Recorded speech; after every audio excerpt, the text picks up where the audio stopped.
उसी देशों में जो उथल पुथल हो रही, ये हमारे ही देश है, वे हमसे दूर नहीं है।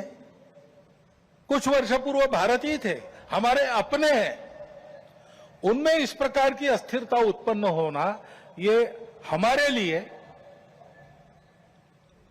हम केवल उनके पड़ोसी हैं इसलिए नहीं, वो सब हमारे अपने देश है, इसलिए चिंता का विषय है।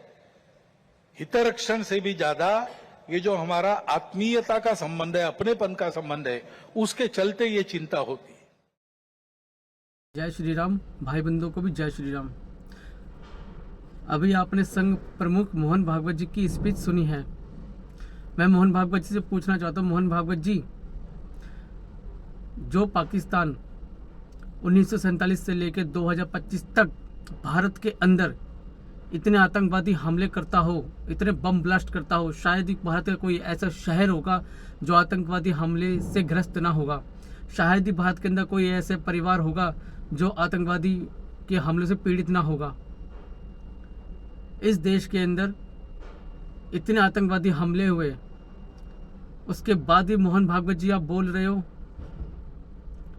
कि भारत प्रिय देश है पाकिस्तान का, और चाइना जिसने भारत के 1962 में पीठ पर कुल्हाड़ी मार के हजारों एकड़ जमीन को हड़प रखा है, वो चाइना भी क्या भारत का प्रिय देश है? नहीं मोहन भागवत जी, वो आपके प्रिय देश है।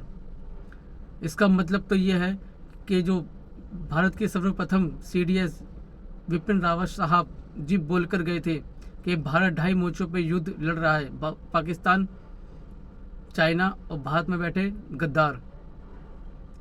तो इसका मतलब क्या वो झूठ बोल रहे थे? या फिर आप भी बोल दो, अगर आपको लगता है कि पाकिस्तान और चाइना भारत के प्रिय मित्र है, बोल दो। फिर जो गलवान में जो भारतीय सेनाओं के और जो चाइना के सेनाओं के बीच में झड़प हुई थी, जिसमें गर्दनें तोड़ी गई थी, चाइना के लोगों की गर्दनें मोड़ी गई थी चाइना के सैनिकों की, वो सब झूठ था। जमीन पर ऐसा कुछ नहीं हुआ, हवाई बातें थी। जो 2016 में भारतीय सेना ने सर्जिकल स्ट्राइक करी, 2019 में एयर स्ट्राइक करी और 2025 में ऑपरेशन सिंदूर करा, बोलते सब झूठ है, कुछ ऐसा नहीं है। ये सब मीडिया अफवाह फैला रही है, कुछ ऐसा नहीं है। बोल दो मोहन भागवत जी, बोल दो।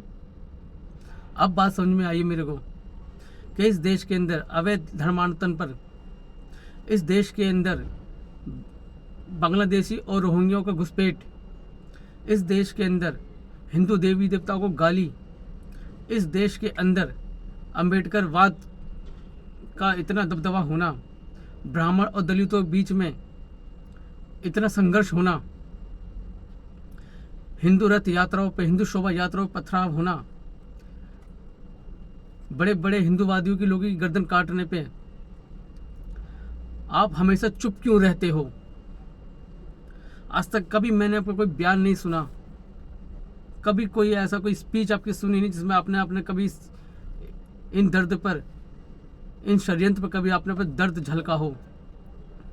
आज तक कोई ऐसे आपका स्पीच सामने नहीं आई है।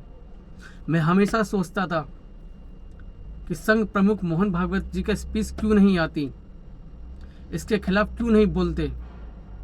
एक 4 मीनार का हैदराबादी सांसद एक चोर के ऊपर बोलने लग जाता है क्योंकि उसे धर्म की बात आती है, और एक आप 90 करोड़ हिंदुओं के ऊपर इतना अत्याचार होता है, आपके मुंह से एक शब्द नहीं निकलता है मोहन भागवत जी, एक शब्द नहीं निकलता है।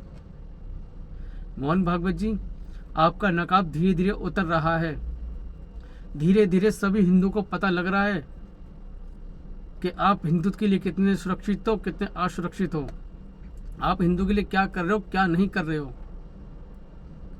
बहुत जल्दी मोहन भागवत जी, इस RSS का भी एक दिन वजूद खत्म हो जाएगा, और जो इस देश के लोग, इस देश की राजनीति पार्टियां, जो मोदी सरकार विरोधी पार्टियां हैं, वो जो कहती हैं ना कि RSS को बैन कर देना चाहिए, RSS को बैन कर देना चाहिए, मेरे हिसाब से वो सही कहती है। RSS को बंद ही कर देना चाहिए। जिस RSS के अंदर आप जैसे हिंदू धर्म के ठेकेदार हो, उस धर्म का तो ये हाल होना ही होना है। अवैध धर्मांतरण होना है, घुसपैठियाँ होनी है, लव जिहाद होना है, थूक जिहाद होना है, धर्मांतरण होना है, शहर जिले गलियां खाली होनी ही है हिंदुओं से। बिल्कुल सही कहते विपक्ष कि आरएसएस पे प्रतिबंध होना चाहिए। वो विश्व हिंदू परिषद को नहीं बोलते, उनको पता है विश्व हिंदू परिषद काम करता है। वो बजरंग दल, शिवसेना, करणी सेना, श्री राम सेना, गौ रक्षक और कार सेवकों को नहीं बोलते हैं, वो आरएसएस को बोलते हैं। बंद करनी चाहिए, बिल्कुल बंद कर देनी चाहिए। आरएसएस को पूरी तरह बंद कर देनी चाहिए। आरएसएस की बस की कुछ नहीं है, उसके ठेकेदार की बस की कुछ नहीं है, मोहन भागवत की बस की कुछ नहीं है। और जितने भी आरएसएस स्वयं सेवक संगठन के इतने बड़े प्रमुख बने हो, जितने भी बने हो, उन्होंने कभी कुछ करा ही नहीं है इस देश के अंदर। साईं बाबा और स्वयं सेवक संगठन दोनों एक ही चीज है। जिन्होंने, साईं बाबा ने भी आज़ादी के लिए कोई लड़ाई नहीं लड़ी, कोई योगदान नहीं दिया। देश के उस समय भी देश में बंटवारा चल रहा था, कोई बंटवारे का कोई फैसला नहीं करवाया। हिंदू मुसलमान का दंगा चल रहा था, उस टाइम में कुछ नहीं करवाया साईं बाबा ने। और आज भी 1947 के बाद जब देश आज़ाद हो गया तो भारत के अंदर इतनी परेशानी है, हिंदू पे इतनी परेशानी है, उसके लिए भी आरएसएस कुछ नहीं करती है। सिर्फ गुणगान करते रहते लोग, जिस तरह साईं बाबा का गुणगान करते रहते, जिसने कुछ करा नहीं है, ऐसे आरएसएस का गुणगान करते रहते लोग, उससे कुछ करा ही नहीं है। बिल्कुल बंद होनी चाहिए आरएसएस।